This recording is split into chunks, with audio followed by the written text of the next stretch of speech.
Hello,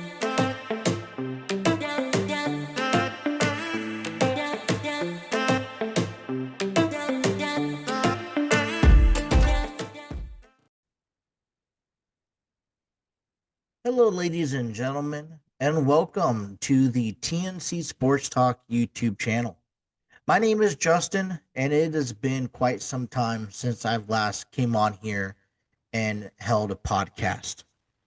Um, and the only thing that I can explain about that is that I changes happened, and I had to take more of a behind the scenes role, and that led this channel from being a sports podcast to a gaming or sports gaming, um, to allow me to continue to provide content for this channel and help hopefully one day grow this channel for success.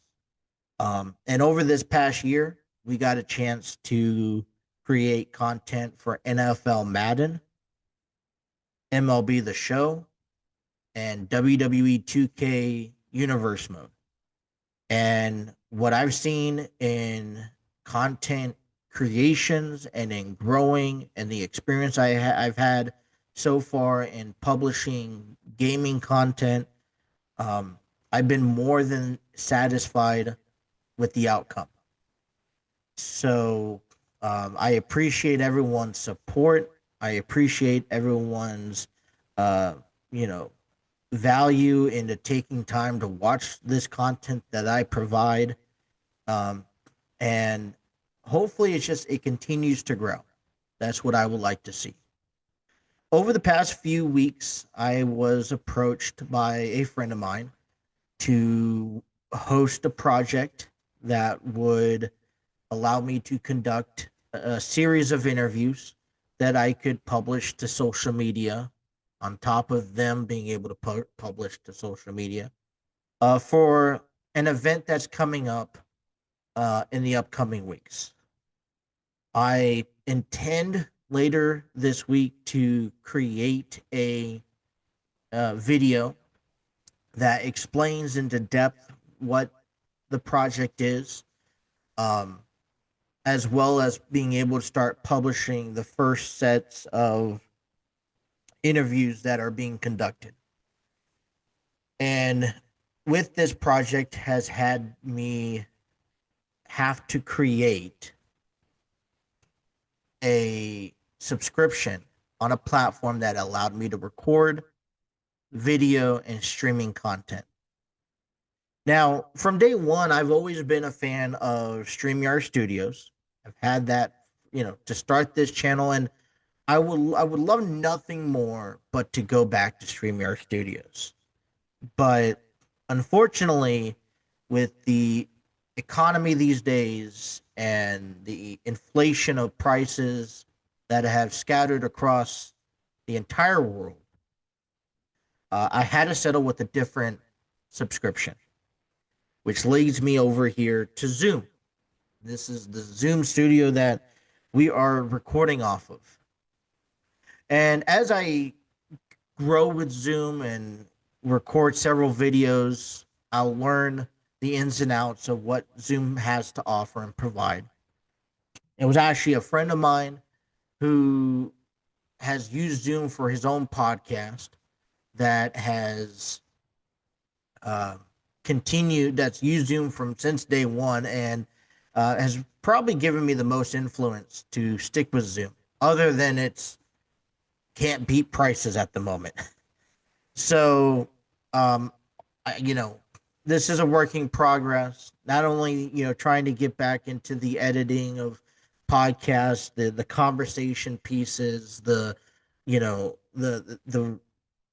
putting the pieces together in post production, um, any working off any rust that I may have here that you'll probably see in the first several episodes. So I appreciate your patience. I apologize for the inconvenience and the lack of professionalism. If you guys know me, you guys know that I like to give the best product I could possibly provide. and I don't settle for anything less. So, um, we'll just see how this goes. And, I don't know the future of podcasting. This is something that I would love to do. This is something that I would love to carry on with me over, you know, moving forward along with the gaming content I am providing. But I don't have that crystal ball. I don't know what, finances look like, 2, 3 months down the road. I don't know what household, activities look like 2, 3 years down the road, or even months or weeks. So there is an uncertainty. But while I have the subscription, while I'm working on this project, and while I have the time to proceed with this opportunity, trust me, I'm going to take advantage of the most of it all. Now, what's going to be different is that I'm not doing this every day. I know, from doing a video 5 days a week on a set schedule, a set time, um, that's something that I'm not doing. Unfortunately, I got to adapt and change to the time, right? And to the changes and availabilities I have. Um, but like I said, things change, and as we change with them, as we grow, like I said, I once again appreciate the support that you guys carry to follow this channel as we grow on. So talking about what we're going to really do on this channel and in this particular video, this is a sports channel. I understand that I put on gaming content, and hell, I even put on some other content that's not gaming related. Had no idea what. I was just trying to maybe, hey, how can I expand my broad of viewerships? Um, but this primary channel is gaming channel, and everything that we kind of publish, we want to relate it back to gaming if possible, or interviewing podcast wise. It doesn't have to be games, but we try to do our best to focus on gaming, or sports related. So we talked, did mention the content that I've been creating for the past year, NFL Madden, MLB The Show, and WWE 2K Universe mode. That is something that if you guys wish to leave me a comment down in the comment section, but we can come back on here and do a podcast kind of explaining that into depth. So we'll see. Maybe that is a topic to come by. But I have some ideas over the next few weeks of what I maybe want to come on here and cover. Obviously, we just got out of the baseball MLB's All Star game last week. We had Saturday night main event last week, leading up to SummerSlam coming up here in just a few weeks. NFL is about to get underway again with preseason football. And, if you are a sports fan, I will say this every time, every year, this time of year, if you are a sports fan, this is kind of the time to get involved. I mean, soccer, you have the G League, you have basketball off season. I mean, there's plenty of sports to go around.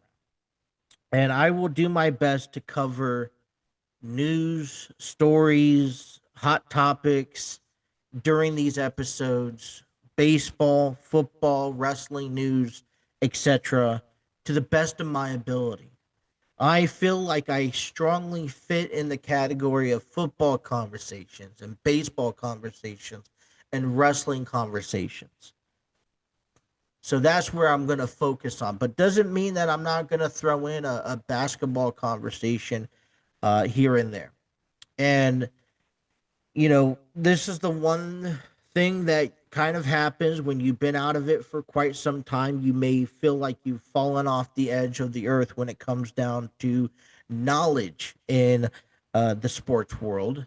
I was kind of browsing cbssports.com earlier today, and I was kind of just checking up on stories that was lurking around, the sports world.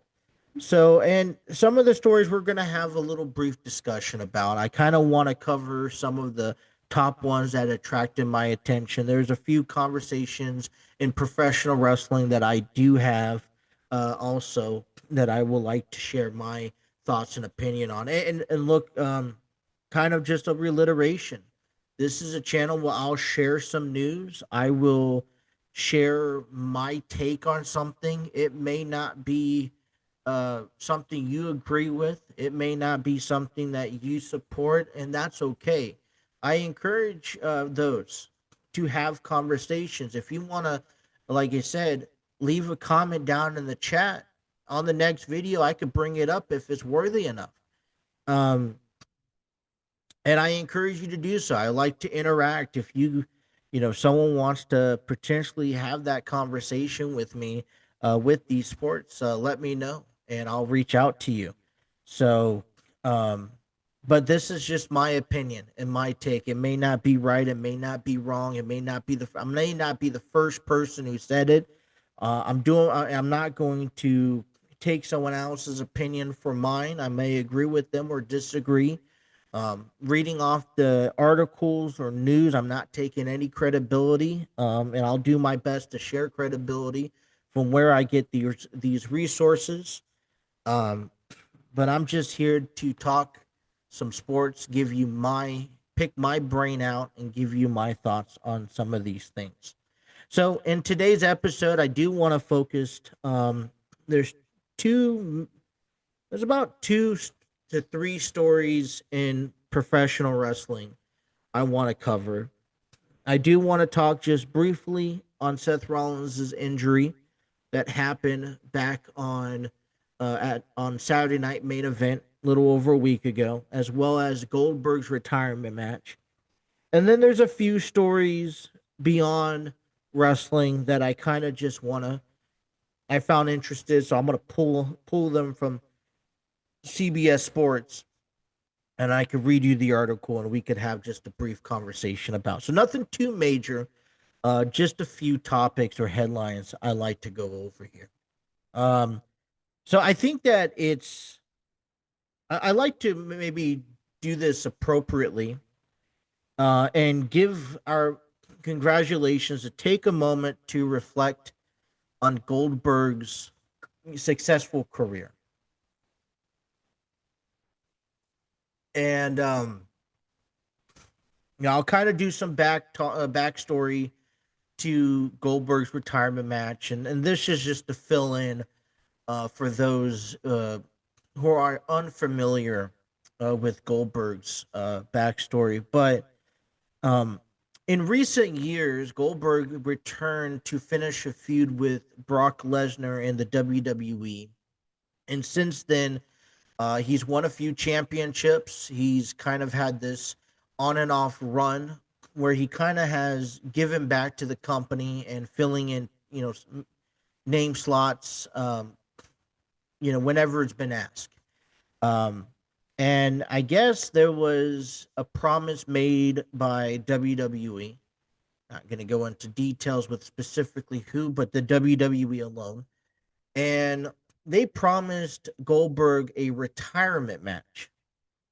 Um, and I think since then you had the pandemic, um, you've had a lot of things. WWE trying to get out of that rut under new ownership, and they're trying to grow again, and there just really hasn't been a need or a space for a guy like Goldberg. And let's not forget he's well in his 50s. And I give anybody credit who can compete at the level um, that they're supposed to at the age of 50. We're going to read a story here later on about a pitcher who is returning back to the major leagues at the age of 45. And I just think those are incredible moments. So, in a nutshell, in earlier this year, Gunther, who is currently your world heavyweight champion, has mocked, disrespected, made fun of Goldberg and his family. And if you know anything anything about Goldberg, you know he is a family man. He's a man's man, okay, and he will not back down from a challenge, or he will not allow anyone to disrespect him or his name or his family. And right after Gunther beat Jey Uso in Saudi Arabia or some, in what, in the last PLE before Saturday Night Main Event, Goldberg comes out and basically says you're next, and they go on to have this match at Saturday Night Main Event in Goldberg's hometown, Atlanta, Georgia, and Goldberg does not win this match. He gets basically knocked out. He doesn't tap out. Gets gets put into a chokehold, and the referee stops the match. So Gunther, wins the match. He has this world heavyweight championship, and Goldberg gets to share this moment now where he didn't necessarily win, so he didn't walk out on top, but he didn't necessarily lose via pinfall or submission or countout. This is the cleanest way you could possibly make this storyline to come to an end. Um, and he goes on, his friends, family are in the ring. He says a few words thanking the WWE Universe, his friends, family for making all this possible. And if you're watching this on television or on Peacock, it gets cut off right then and there. Probably about 30, 45 seconds into it. I've seen nothing on social media but just hot takes about this, how WWE once again disrespected the legacy of Goldberg. Um, and I think that's a statement that, I've heard Goldberg not a big fan of that, and I agree with him. I just don't know. First of all, I don't know. I have not yet read or heard any stories from WWE on what happened, from Peacock on what happened and why it happened, if it was planned or not. So until you kind of hear that second side of the story, it's hard to make that opinion. I think a lot of people will feel sympathetic to Goldberg's point of view. And I agree. I definitely, if this is your hometown, this is your final performance, you're not lacing them up in at least in the WWE. Um, I would argue that, if you wanted a little bit more time, you had a little bit more time. And I don't know why you didn't have more time, considering that Seth Rollins got hurt and that match had to get cut short. I thought the match was great. I thought it was simple. It reflected what Goldberg could do in the ring. It kept things clean. Um, and you just had that match that really felt that was, standard enough for these two men and what they're capable of doing. I didn't have a problem with Goldberg retiring. I didn't have a problem with Goldberg, having this match. I didn't have a problem with it being a main event of the night. My and I didn't even have the problem with the story leading up to Goldberg's return to challenge Gunther.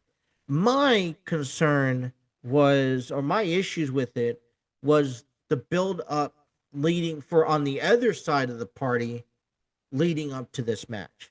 Because there you had Gunther post WrestleMania, who lost the Intercontinental Championship to Sami Zayn. Then he kind of goes on this downhill spiral over the next few months, losing matches. Um, he goes on to he's struggling. He's a guy who is struggling to, how do I best put this? I want to get that. I want to stand corrected. So,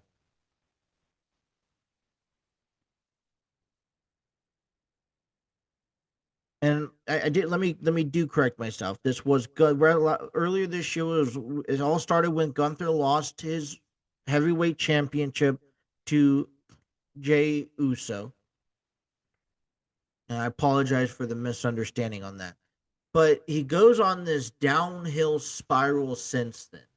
He goes and kind of, he's losing matches. He's not seeming to be able to get back into the swing of things. He starts questioning himself. He starts doubting himself. He starts um, losing his momentum, losing his confidence. And then out of nowhere, when a lot of people was moved one direction, and the direction was Jey Uso was going to beat Gunther to retain the title. There you have Gunther coming back and winning the World Heavyweight Championship. And now you have this champion taking on Goldberg. Now, I don't know about you, but Gunther in my eyes has, he's not the top of the level. He's earned my respect. What he was capable of doing over the last 2-3 years has really caught my attention. I consider him as one of these top guys in the industry. He's up there with the Roman Reigns. He's up there with the Seth Rollins. He's up there with the John Cenas and the CM Punks of WWE. But I noticed that a lot of things were happening where it felt like Gunther was hitting rock bottom. And out of nowhere, they pulled that back from him and put the title back on him. And if this was just me, maybe, and I don't know, maybe there was something that, a reason why they had to put Gunther back as champion. I didn't feel like it did anything for the Goldberg and Gunther match. But I felt like if there was a different way to proceed with this, I would have kept Gunther going downhill, hitting rock bottom. I would continue having him doubt himself and lose his confidence, lose his edge. But then he meets Goldberg, this guy who's been dominant throughout his career. And then I would, this victory, come this match, I'd have Gunther win the way he did. And this restores Gunther's credibility. Gunther could then use a victory over Goldberg to build his confidence, to start back up, go into SummerSlam and take that World Heavyweight Championship back. It's not just another defeat on a resume anymore at this point. It's that up and downhill battle where you got everything taken away from you. You got nothing else to fight for. You're all alone, right? You're in this mist.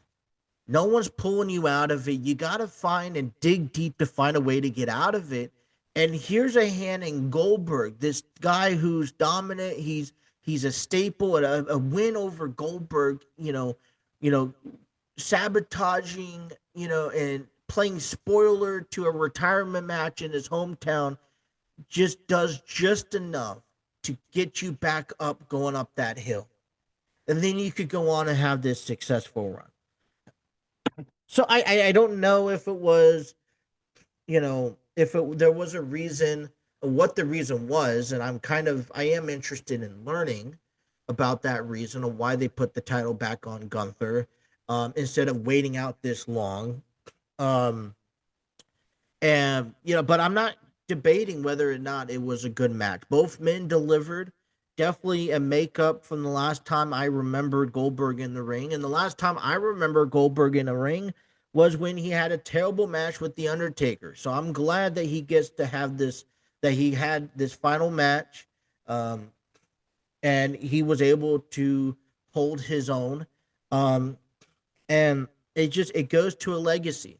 I consider Goldberg as one of the original WCW's wrestlers who, if you had to ask me who was on my Mount Rushmore of WCW, he'd go up there, including names like Booker T and, Sting and so on. So, um, I hope Goldberg is satisfied with his career. I hope he's satisfied with where he's at. And he gets to ride off into that sunset with the peace of mind. And so we wish Goldberg a very, very happy retirement. And who knows, maybe his son one day becomes a professional wrestler. Um, but man, you think about a Goldberg career, a guy who started off in a different sport, jumped into wrestling because he got hurt, and the rest was history. He was a simple man, came in, did his job, went home. A lot of people was encouraged to be just like him, and you could never repeat a guy like Goldberg, no matter how much any other wrestling promotions or even WWE tried to. You just couldn't compete against a guy like Goldberg. So, I wish him the best of recovery. While we are on professional wrestling, Saturday night main event, excuse me. And while we are on, you know, these conversations, I guess let's just talk about Seth Rollins' injury. Man, deja vu. Haven't we seen this before? And I hope it is not, his injury is not an extent to keep him out longer than expected. You know, injuries happen, and I think this is a proof. If someone would argue with you, hey, wrestling is fake. That's always the number one conversation, right? Wrestling is not real. Well, you know, there's no double takes, and injuries like this do happen. And I guess, you saw it on Saturday night main event. Seth Rollins gets hurt during his match against LA Knight, and LA Knight had to cut it short and hit his finisher and pinned him, and we move on. And I think this is, there is that the question of what does the future hold right now, because Seth Rollins is at the top of the WWE. Excuse me. Some will even call him the face. Uh, he's leading the Oracle to success. He has the Money in the Bank briefcase. Braun, he's under, he has Braun Breaker and Bronson Reed under the realm of him. And so if this injury is to take him out 4, 5, 6 months, even to a year, you know, this can set a lot of things back. Now, here's the thing with Seth Rollins. He's already credible. He already has a fan base. This is one of the established wrestlers on the roster where if he leaves for any extended period of time and he comes back, whether it's a heel or it's a face, he's going to, the roof is going to explode. Okay, so he's well established. I'm not worried about Seth. And I think the only question that I would even figure to ask is, you kind of do have to ask yourself how, is this the time that it's time for me to retire? And after seeing guys like Goldberg, go through his retirement match, and John Cena is going through his, retirement tour, I'm sure Seth Rollins is going to battle and fight and make a comeback because he's going to want to retire under his own terms. So the question, it's not about Seth Rollins. And as a matter of fact, I'm not even worried about the Money in the Bank briefcase because you can see, he has an entire year to cash that in. If he's going to be out 5, 6 months, he could come back at WrestleMania and make a return and cash it in. They could have him come back, successfully cash it in, and then drop it the next night. There's so many other type of storylines you can create about this. um, that you can sit on it for a while. You don't have to make any irrational decisions on how to maneuver around it. But my question goes towards the other two members of the group. Paul Heyman's a wise man. I'm not worried about him. They could throw him in with anything. You know, hell, Roman Reigns is supposed to return back to Raw and address the, WWE universe and Paul Heyman. And maybe that goes somewhere. But I'm worried about Braun Breaker and Bronson Reed. And more so Bronson Reed than anything else. Because you talk about a Seth Rollins injury that, like I just mentioned, Bronson Reed is a different type of person that I personally have not been able to figure out. He's not your average built. Um, when they tried to build him up, and he unfortunately got hurt, took him out for quite some time. And you didn't really get that explosive reaction when he returned, and I think that's due to the lack of credibility that he was built up towards. There's less information I know about Bronson Reed, and therefore it concerns me about how much you can do with him as a character and for his size. And I'm not being judgmental. I don't, I'm just not convinced. I'm not bought. I'm not portrayed from Bronson Reed quite yet. And when you threw him into this faction, all right, now he has something and someone to lean against to grow and to become successful. Braun Breaker, I'm not worried about. He had a massive run in NXT. He's come up and has had a great run in WWE so far, winning championships. He is, in my opinion, a future world champion when the time is right. He's even, in my opinion, someone who can take Gunther to that next level when the time is right. And so I'm not worried about Braun Breaker. He's already set in stone. I'm worried about Bronson Reed. And so, as I wish Seth Rollins a speedy recovery, I do just sit here with a little bit of hesitation. And, what's going to happen with this faction? Because you have two choices. You could run with it. And if you're going to run with it, I'd figure that after you get Seth Rollins established and maybe he has his surgery, 2 or 3 months later, you keep Paul by his side, and then he kind of does some behind the scenes camera work with them.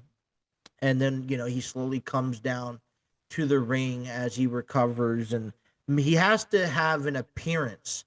Seth Rollins has to have a an aura over this faction while he's gone, unless someone gets brought into this group like Roman Reigns or anyone that could benefit. But I do question, or you can start splitting everyone up and have them go their own ways, and this was a fail. But I'm interested to see how this goes. But first things first, we want to wish Seth Rollins a speedy recovery. I'm going to get into some of the stories that I have came across with. And these stories, the first one was a wrestling story that I saw. This one's going to be from Yahoo.com, internet and articles, and was specifically about Roman Reigns. Now, this one here was written by, and I'm going to butcher the name, so I apologize, by Ohas Kulkarini. I apologize if that's a complete butcher to his name, but it was credible to know where to find the resource from. And this is just a rumor. Roman Reigns has kind of been on a shallow appearance here lately. A lot of people will call it a hiatus from the WWE since losing at WrestleMania in the triple threat match. And one of the biggest rumors speculated about this, about Roman Reigns' absence, is that this was the time for him to welcome in another child. And so, I mean, it definitely gravitated my attention. It is always a possibility you take some leave of absence for deaths and newborn, coming into this world. But then, possibly, and Roman Reigns and his family and how big these families can get. And so this article brought up, I read it because the article was titled Roman Reigns addresses rumors he had another child during WWE hiatus. And so I'm reading this article. I'll just share some of the information with you. Roman Reigns is married. For people who don't know, his wife's name is Galena Becker. Like I said, I apologize if I mispronounce any names. They got married back in December of 14 and have had 5 children together. A daughter born in 2008 and 2 sets of twins. And it was to believe the rumor was that he was written off TV to welcome in another child. But he was interviewed after he came back last week. But these rumors were put to rest. Roman Reigns addresses the rumors on TikTok, and he made it clear that the rumors weren't true. And he said he's done having kids. Roman Reigns is done having kids. He goes on and states, 5 and done. And I quote, they're trying to say I'm trying to catch up to Jacob Fatu, this is something I'm learning too, who has 7 kids. Jacob Fatu recently came into the WWE, well established, has 7 kids. Roman Reigns, 5 and done. I'm done my job. I've procreated. He goes on, and I quote, when's it going to be about me? Damn kids, end quote. He's like, can't go nowhere. People asking me about how's vacation. There's no such thing as a vacation, right? School from August to June. Then you have to tour. Then he makes it clear, don't feel bad about me or any of that. And the reason I'm sharing that is I can relate. And when I say I can relate is I can relate to Roman Reigns and a family. And matter of fact, I can't envision. Talked about Seth Rollins getting hurt, and his family with Becky Lynch being a wrestler and having a family, I think is beyond crazy. I always, I don't think people value or even, care to understand that, if you're a local wrestler, you could have a family, you probably have a job, you're taking care of your business. This is kind of that, side thing you do on this, on your own free time, a hobby, so to speak.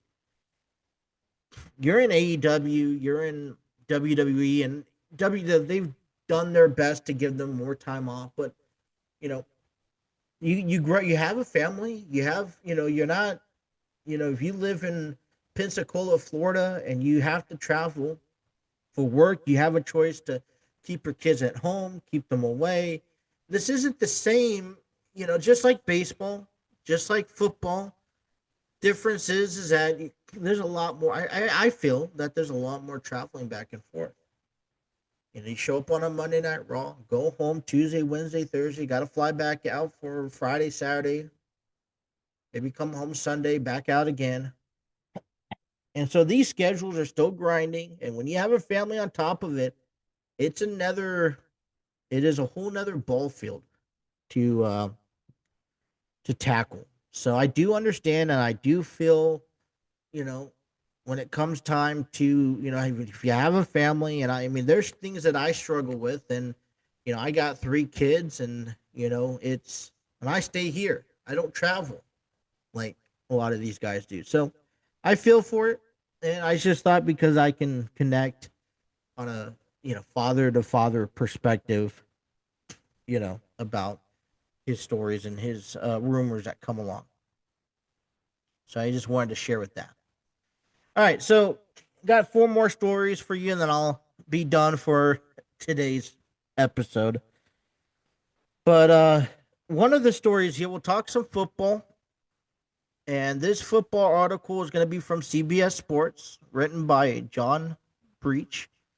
And it's between the Cincinnati Bengals and their first round pick, Shamar Stewart, as negotiations still continue. It seems to be challenging. So I want to go ahead and just kind of read a little bit into this article, and then we'll kind of cover the bases with it all. The first round of the 2025 NFL draft took place 88 days ago, and somehow in that time, the Cincinnati Bengals have failed to work out a deal with their top pick, Shamar Stewart. A pass rusher from Texas A&M is the only remaining first rounder. Key importance to understand about this, who still's unsigned, and if Monday was an indication, the drama might not be ending anytime soon between Stewart and the Bengals. Team held a local media day Monday where the owner, Mike Brown, meets with the media.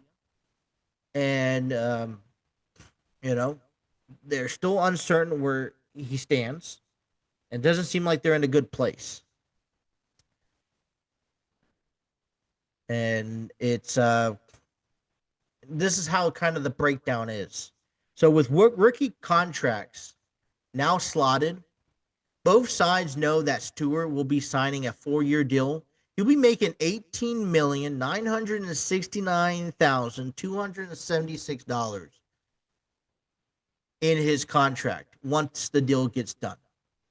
And it's not about the money. That's set in the stone.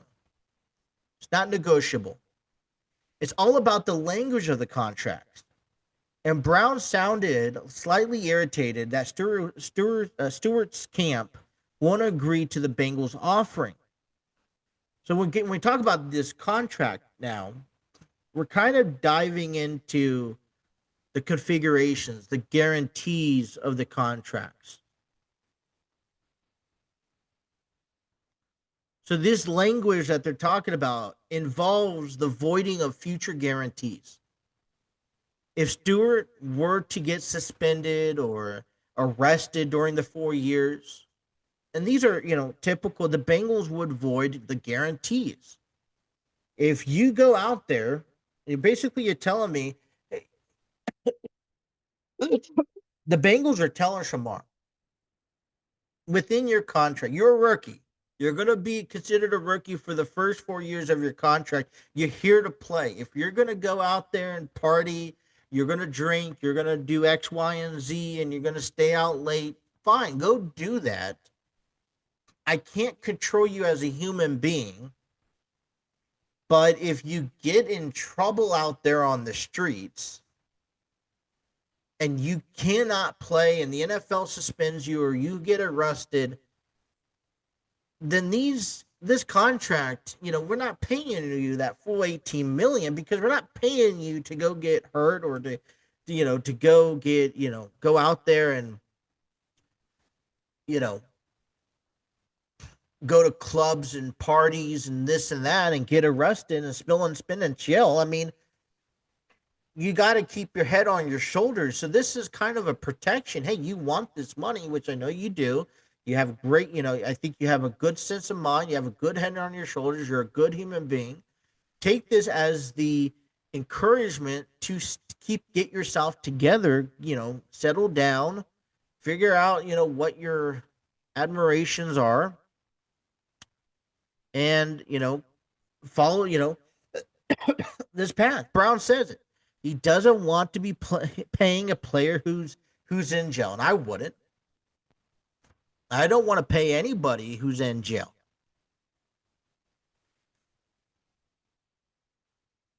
His agent wants it to be so that if he act in a terrible fashion, that is all hypothetical, of course, something that rises to the level of going to prison, that he would be on the line for the guarantees of the future years that haven't been played.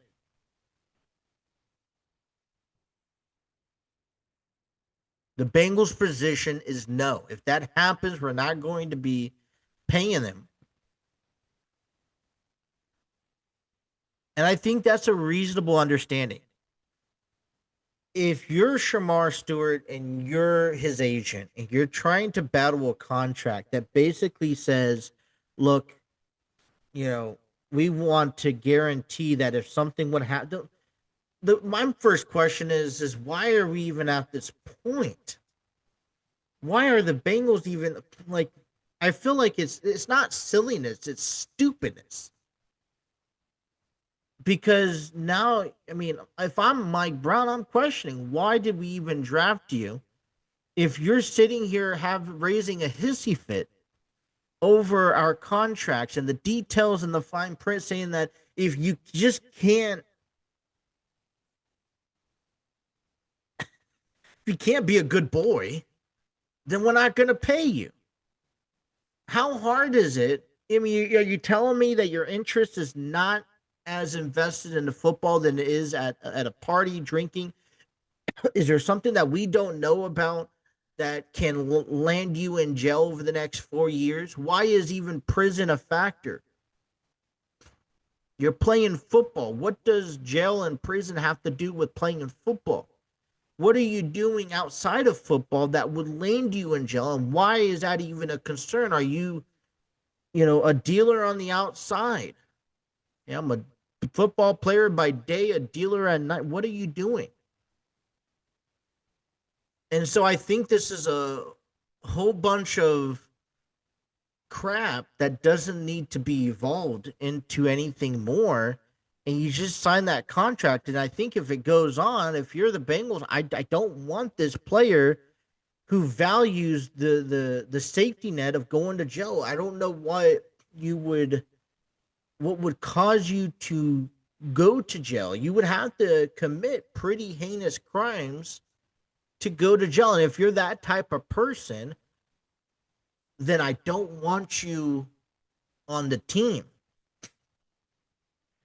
I was kind of suspicious about Joe Mixon playing the season after he got arrested, earlier in January. And then he goes on and plays the season for the Bengals. And I'm just like, you have a guy who's up to no good. And I get it. You sign him to a deal and you're trying to honor that deal. And I give commends to the Bengals for trying to do their best to honor that deal. But I question Shamar and, why, what is the reasoning? Does he even want to play football? Because if you're telling me, maybe after, I don't know what the taxes look like here and all this, but if you're telling me for $18 million, all I got to do is stay locked up in a house for 4 years and play football, which I've worked my entire life to get to, then what is that?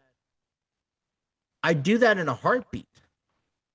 And I feel like majority of the people who listens to this would think the same way. Maybe after the 4 year, I mean, there's other things to negotiate, maybe it's injuries. I would negotiate injuries. If I get hurt in my rookie year, I would like to have guaranteed money the next 4 years, or at least some sort of compensation, depending how long this injury takes, because this is a value of my, what we signed up for. I negotiate that. I read this article. I just found it kind of bizarre. Like I said, there's other things you can negotiate for guarantees, but when it comes down to conversations about, oh, well, if he's in prison or if he's in jail, that's not a negotiation.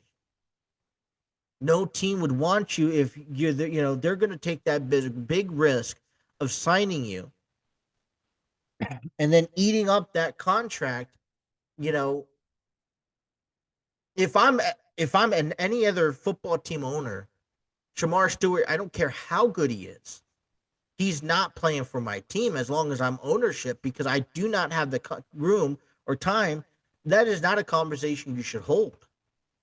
I don't, if you're going to bring up, oh, well, what is my guarantees if I'm going to be in jail? So what are you doing to put yourself in jail? And I don't need that publicity. And I'm definitely not going to pay you any X, Y, and Z dollar amount if you're going to abandon this team for your personal life that way. I don't know. It's just a story A part of that I wanted to make sure I shared in today's conversation. Continuing on the football conversations, the Titans, this is also on CBSSports.com, will back us earlier today. Article named Titans Will Levis will undergo shoulder surgery and miss 2025 season as the number one pick, Cameron Ward, becomes the starter. Man, this is kind of tricky. Tennessee Titans kind of in a position where they can, hey, any team can make a run this year. So can the Titans. They're kind of trying to rebuild and solidify their season. Now, Will Levis. I am butchering names today. Uh, he's going out. He's going to make that decision. Hey, I need shoulder surgery. I'm going to miss this season. He was the second round pick of the 2023 draft. And this is a huge risk that Will's going to need. I understand he needs this surgery. Okay. And getting it, you don't know what the outcome is going to happen. He could get, may not be the same quarterback as he was before, or he may be a better quarterback. We are uncertain about that. But with the risk factor is not just about returning from injury. It's about how well can Cameron Ward come out and impress the Titans this season. You're giving a rookie quarterback, an opportunity to make a name for himself. And he could potentially, depending on his performance, depending on how Will Levis comes back, Cameron could be that forefront for the Titans moving forward. And Will is, like I said, taking that risk where he may not be that future quarterback for the Titans. The Titans in a statement said that we support the decision and focus on long-term health. He approached the offseason with professionalism and showed clear growth as a leader. We remain confident in a full recovery. And you know what? First and foremost, we are a channel that we support and we wish the best on everybody who has to go through some sort of adversity. Will Levis is going through an adversity. This is a big big halt on his career. And it's kind of one of those situations where you see another number one ranked quarterback, Cameron Ward, comes in. He was going to probably be competing with him throughout the season. Will probably, unless he was putting up, terrible numbers, he was probably going to be starting majority of the season. He's deciding, hey, I need to take care of something for long-term health, and we all agree with that. But in the outcome is that, another football moves on and the Titans want to win a Super Bowl and Cameron's going to come into that slot and he's going to do what he can. And who knows, like you say, you take advantage of that opportunity. I mean, you see Tom Brady, one of his successful stories is taking advantage of the opportunity that was presented for him. So, but Levis started 9 games for the Titans as a rookie in 2023, 12 games last season. He was injured with an AC joint in his throwing shoulder while diving for a first down on September 30th, a game against the Miami Dolphins, and re-aggravated an injury after returning to action in Week 6 against the Indianapolis Colts. Will is 6'4", 229 pounds.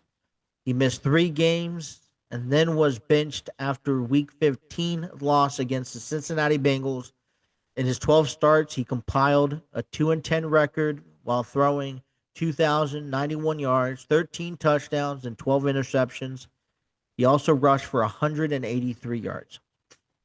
So maybe he had a season to forget. Maybe I encourage you to throw it.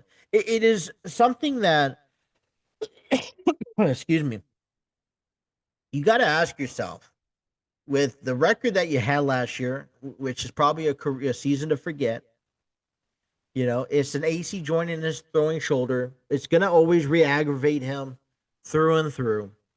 So it is, it is probably time. Listen, if I never come back to the NFL because of this surgery, it's not the end of the world. Give this time early, young, and done. instead of being outcast. But if you want to save any part of any future career moving forward, getting the surgery done, having those high hopes that it's a successful recovery, hopefully that we can work out and redeem yourself as Italians, and if not, it may be something different for another team that may need you at the time. So, um, we're here. We want to wish Will Levis a speedy recovery. Don't rush it. You have the entire season.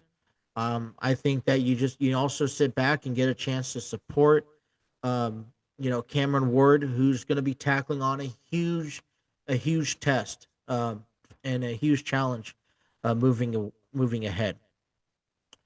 All right, we're gonna move this along here, and two more stories I have for you guys today. A little bit of an NBA, as Chris Paul will return to the Clippers in NBA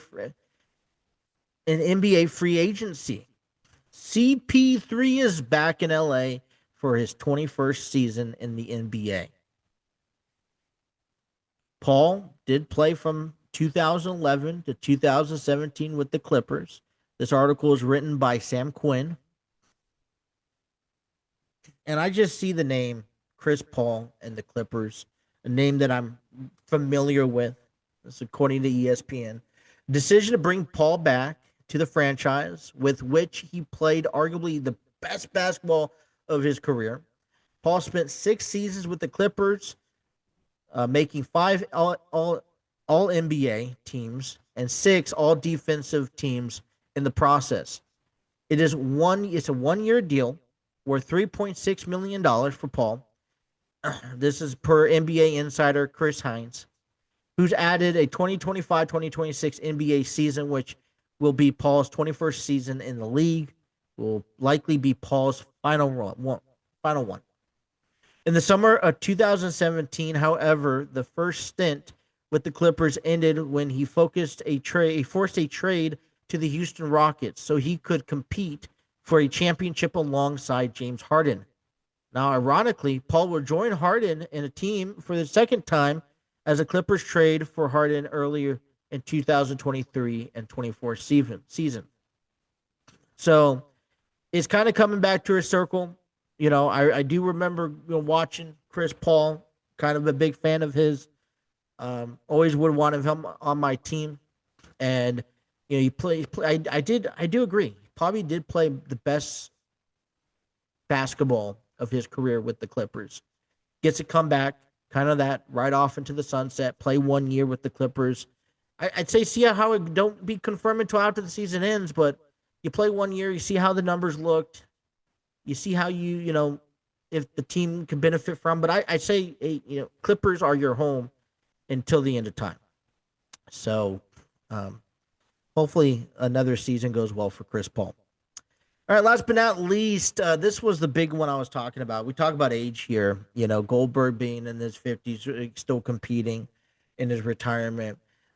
Rich Hill returns to major leagues for a record 14th team. Will be the oldest active MLB player when he makes his Royals debut.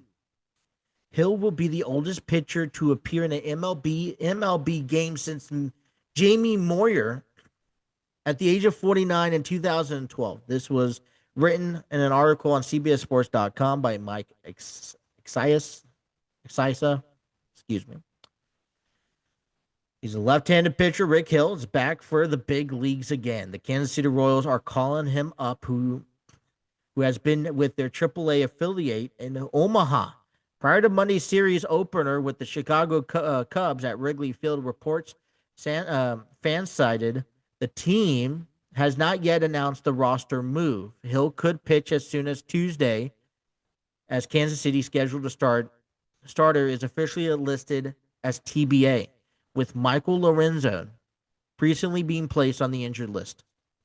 Once he appears in a game with the Royals, Hill will tie Edwin Jackson major league record by playing his 14th different team. Hill began his major league career in 2005 with the Cubs, the team he could face this week. Wow.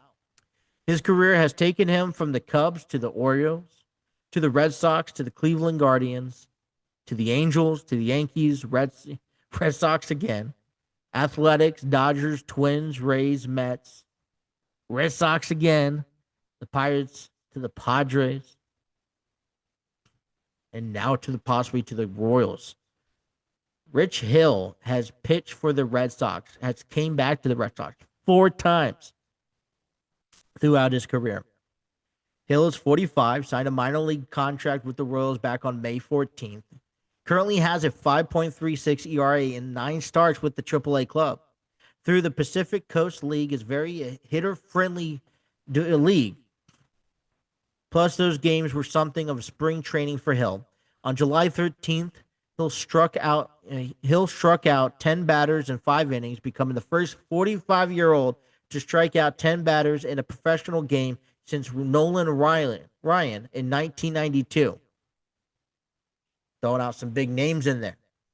45 years and 132 days old on Monday. He will be the oldest player to appear in Major League in the MLB game since 45-year-old Ichiro Suzuki in 2019.